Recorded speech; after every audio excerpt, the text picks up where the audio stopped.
আসসালামু আলাইকুম beautiful people, সবাই কেমন আছেন? ফাইনালি আমার হাতে দেখতে পাচ্ছেন Galaxy S23 plus, sorry, itel S23 plus. সবার মনে একটা প্রশ্ন থাকতে পারে, আরে ভাই তুমি একদিন পর কই থেকে আসলা, তারপর আইটেল S23 প্লাস ফোনটি নিয়ে? ভাই, সাপের খেলা বাকি আছে, মূল খেলা এখানেই শুরু।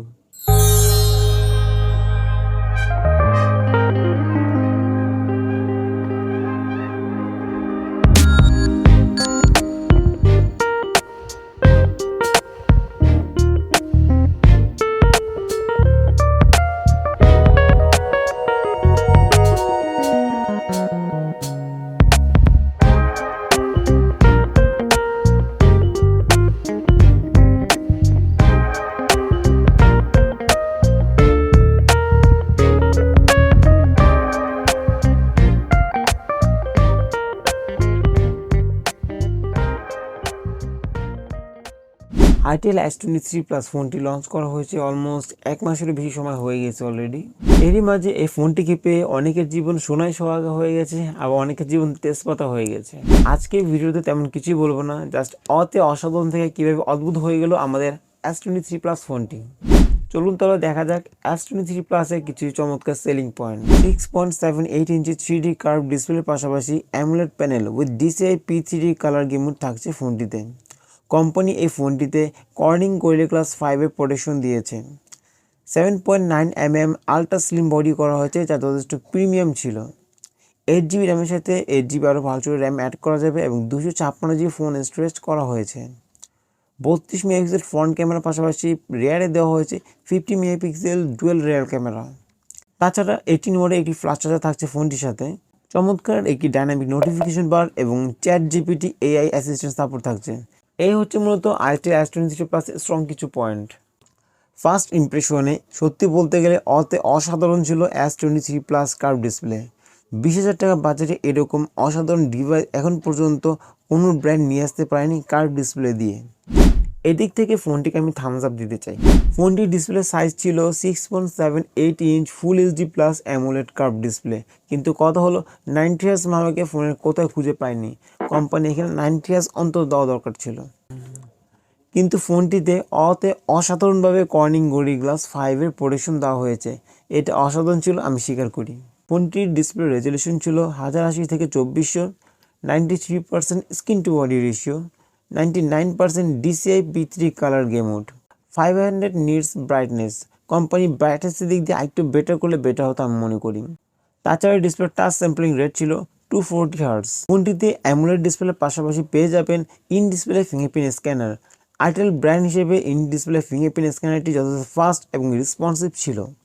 ডিসপ্লে 3D কার্ভ হওয়ার পাশাপাশি এই ব্যাক প্যানেলটি ছিল কার্ভ। ব্যাক প্যানেলটি প্রথম থেকে সবাই গ্লাস মনে করতে পারেন, কিন্তু এটা গ্লাস না, পলিকার্বনেট বডি। তারপরও মোটামুটি একটি ফ্ল্যাগশিপ লেভেলে ফিল দিচ্ছিল ফোনটি। হ্যান্ড ফিল অসাধারণ ছিল, এটা বলতে হবেই ভাই। আইটেল S23 প্লাসে কিছু দেখ আর না দেখ, ফোনটির হাতে হ্যান্ড ফিলটা খুবই চমৎকার ছিল। ফোনটি দিয়ে আমি যখন মুভি দেখার পাশাপাশি কিছু ভিডিও কন্টেন্ট ওয়াচ করছিলাম, তখন দুর্দান্ত একটি ভিজুয়াল এক্সপিরিয়েন্স পেয়েছিলাম ফোনটি থেকে। ভিডিও চলা অবস্থা যখন ফোনটিতে কোনো ব্ল্যাক স্ক্রিন আসে, সেক্ষেত্রে কালো অংশে কিছুটা আঁকাবাঁকা কিছু দেখা মিলেছিল। লো প্রাইসে অ্যামোলেড ডিসপ্লে দিলে যা হয় তা মূলত এখানেই ঘটেছে। ইনডোরে ব্রাইটনেসে তেমন কোনো সমস্যা ফিল করবেন না বললেই চলে। আউটডোরে ভিজুয়াল এক্সপিরিয়েন্স আশানুরূপ ছিল না। অ্যামোলেড ডিসপ্লে হওয়া সত্ত্বেও ডিসপ্লে ব্রাইটনেস অদ্ভুতভাবে কম ছিল, সেটা অলরেডি দেখতে পাচ্ছেন ভিডিওতে।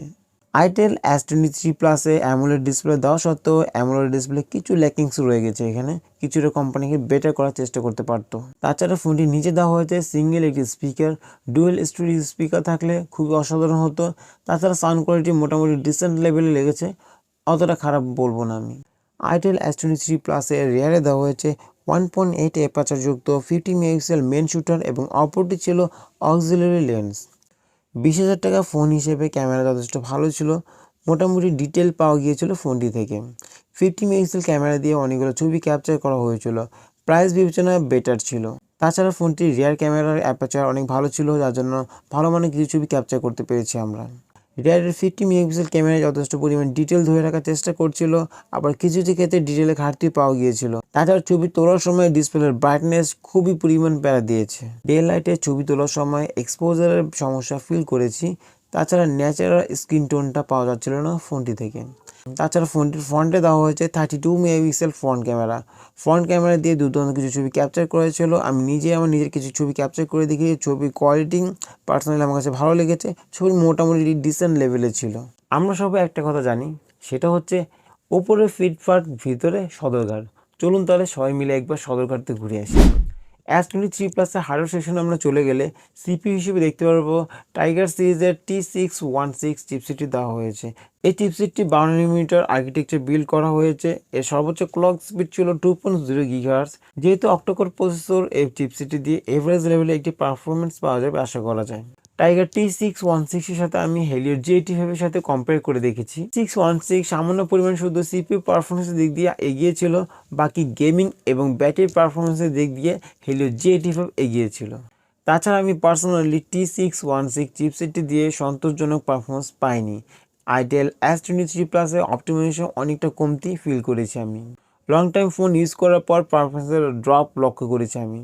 যদি আপনি ভেবে থাকেন এই ফোনটি দিয়ে আপনি হেভি গেমিং করবেন, সেক্ষেত্রে আপনি এক পা পিছনে চলে আসুন, কারণ এই ফোনটি দিয়ে হেভি গেমিং আশা করা যাবে না, কারণ এই ফোনটি গেমিংয়ের জন্য করা হয়নি। এভারেজ লেভেলে একটি গেমিং পারফরমেন্স পাবেন, বাট হেভি গেমিং হবে না এই ফোনটি দিয়ে, এটা আগে বলে নিলাম ভাই আপনাকে। আমি এই ফোনটি আমার পার্সোনাল এক্সপিরিয়েন্স এখানে শেয়ার করছি, অর্থাৎ এই ফোনটি যদি ভালো হয়ে থাকে অবশ্যই ভালো বলবো, যদি খারাপ থাকে অবশ্যই সেই খারাপটা আমি এখানে উল্লেখ করব।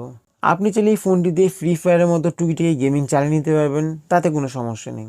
তাছাড়া আমি এই ফোনটির ব্যাকগ্রাউন্ডে অনেকগুলো অ্যাপস রান করে ফোনটিকে অপারেট করে দেখেছি, ফোনে কোনো ডিলে বা স্লো দেখা পাইনি তেমন একটা আমি। এছাড়া ফোনটিতে পেয়ে যাবেন 8GB র্যামের পাশাপাশি এক্সট্রা আরও 8GB র্যামে বাড়ানোর সুযোগ। তাছাড়া 256GB একটা হিউজ একটা মেমোরির জায়গা করে দেওয়া হয়েছে ফোনটিতে।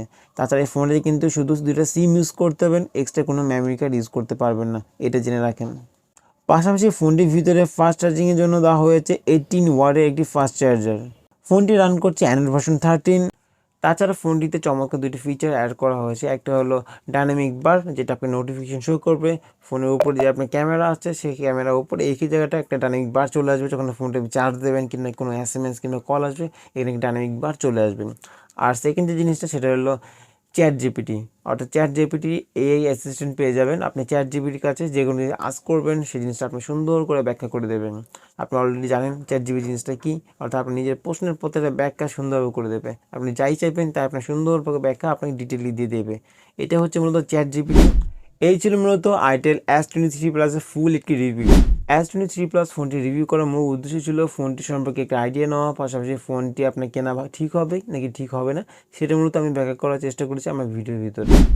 ফোনটির স্ট্রং পয়েন্ট সম্পর্কে অলরেডি অনেক কিছু জানা হয়েছে, চলুন এবার ফোনটি কিছু উইক পয়েন্ট জেনে নিই আমরা। প্রথমত, আইটেল S23 প্লাসের কার্ভ ডিসপ্লের পাশাপাশি অ্যামোলেড ডিসপ্লে দেওয়া সত্ত্বেও ডিসপ্লের ব্রাইটনেসে অনেকটা কমতি ফিল করেছি। আউটডোরে ফোনটি ব্যবহার করার সময় অনেকটা প্যারা খেতে হয়েছে আমার। দ্বিতীয়ত, ফোনটিতে আপনি 3.5mm ইয়ারফোন পোর্ট পাবেন না, অর্থাৎ আপনার ইয়ারফোন পোর্টের জন্য একটি ডঙ্গল ইউজ করতে হবে, একটা ক্যারি করতে হবে সাথে করে আপনার। তৃতীয়ত, এই ফোনটিতে সিঙ্গেল একটি স্পিকার ইউজ করা হয়েছে। এই রেঞ্জে অন্যান্য ব্র্যান্ড বর্তমানে ডুয়েল স্টুডিও স্পিকার দিচ্ছে, সো এখানে একটু কমতি রয়ে গেল সিঙ্গেল স্পিকার। তাছাড়া ফোনটি দেওয়া হয়েছে T616 সিপিইউ, কোম্পানি চাইলে এখানে G85 আর G88 দিতে পারতো। মোট কথা, আমি ফোনটি অপটিমাইজেশন অনেকটা ঘাটতি ফিল করেছি, কোম্পানি এই দিকটা একটু ইমপ্রুভ করা দরকার ছিল। এখন কথা হচ্ছে এই ফোনটি আপনি নেবেন কি নেবেন না, কারণ অলরেডি ফোনটি সম্পর্কে ধারণা আমি টোটালি আপনাকে দিয়ে দিয়েছি। যদি আমার ভিডিওটি ভালো লাগে অবশ্যই লাইক করে দেবেন এবং আমার ভিডিওটি আপনার বন্ধুদের মাঝে শেয়ার করে দেবেন। আরেকটা কথা হচ্ছে, ভিডিও থেকে বের হওয়ার আগে আমার চ্যানেলটি সাবস্ক্রাইব করে দেবেন এবং আমাকে সাপোর্ট করবেন। সবাই ভালো থাকবেন। আমি ইমরান, আসসালামু আলাইকুম।